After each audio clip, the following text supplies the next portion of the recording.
Oke, kali ini saya pengen review iPhone 5s di tahun 2020.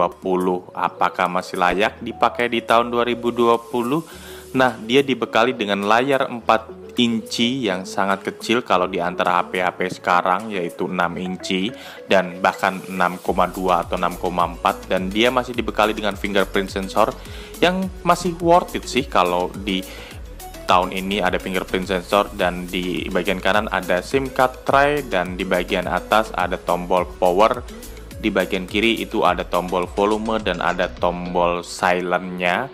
Dan di bagian bawah pada iPhone ini terdapat berbagai macam lubang. Lubang yang pertama 3,5 mili jack audio, dan ada lubang-lubang kecil, dan ada Apple Lightning yaitu charger dari iPhone, dan ada speakernya.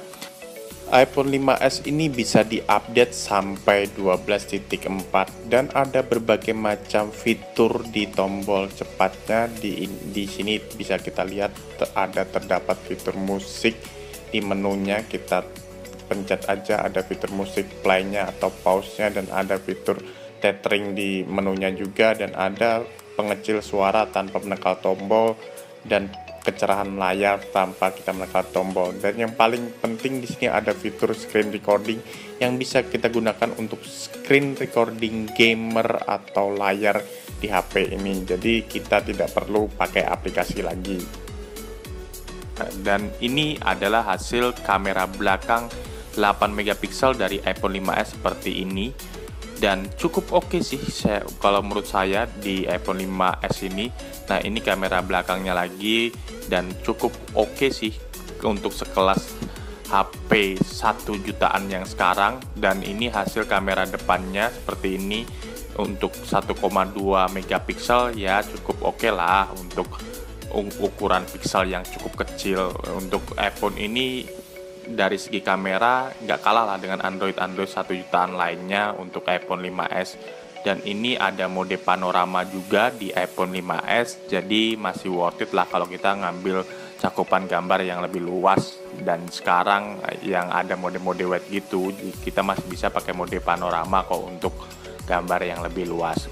Yang perlu Anda tahu, HP ini cuma mempunyai RAM 1 GB yang cukup kecil sih kalau dipakai di zaman 2020 ini atau di tahun 2020.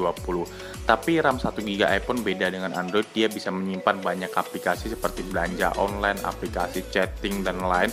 Cukup banyak aplikasi yang bisa ditampung, tapi untuk memori internalnya dia cuma 16 GB untuk HP ini, dan ada memori internal yang 32 GB, 64 GB itu untuk memori yang lebih besarnya jika Anda pengen menyimpan banyak foto dan video.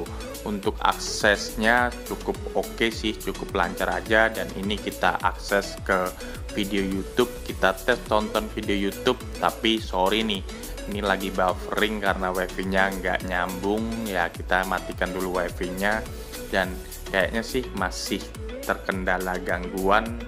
Jadi kita nonton video yang sudah saya record aja di HP ini. Di galerinya kita lihat aja, nonton video yang sudah saya record. Dan untuk nonton video sih saya sarankan ya nggak lama-lama banget lah, atau jangan sering-sering nonton video ini karena layarnya lumayan kecil sih dibandingkan HP-HP zaman sekarang yang sudah 6 inci atau bisa di atasnya. Jadi untuk nonton video nggak worth it lah untuk HP ini. Tapi untuk yang lainnya sih, media sosial, untuk chatting dan lain masih worth it aja sih. Untuk spek lengkapnya silahkan lihat di sisi kanan ini, dan Anda bisa lihat speknya. Untuk 2020 menurut saya tidak worth it lagi sih untuk pakai HP ini. Selain baterainya yang cukup kecil, jadi kita harus bawa power bank, dan layarnya juga kecil.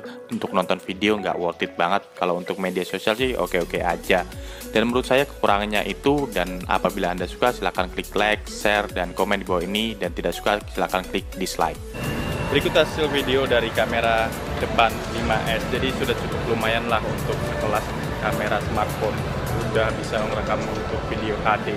Dan kamera belakang nanti saya rekam